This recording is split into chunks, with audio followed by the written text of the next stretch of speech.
बहेलिया जाल बिछैले रखा, हमनी के फंस गेल बानी, वो अब आई ले जाई आ सबके मार दी। ए डर के बीच में एगो बूढ़ कबूतर जो झुंड में रहे, ओकरा हिम्मत रहे।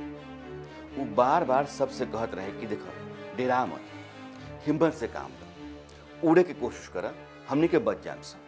बूढ़ा कबूतर के बार बार कहला पर कबूतर कोशिश करे लगन। जाल उठे, लेकिन थोड़ी देर में फिर जाल नीचे आ जाए।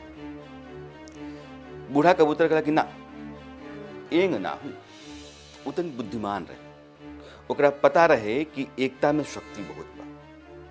कहला कि 2-4 लोग मत उड़ा, एक के साथ सब लोग उड़ा।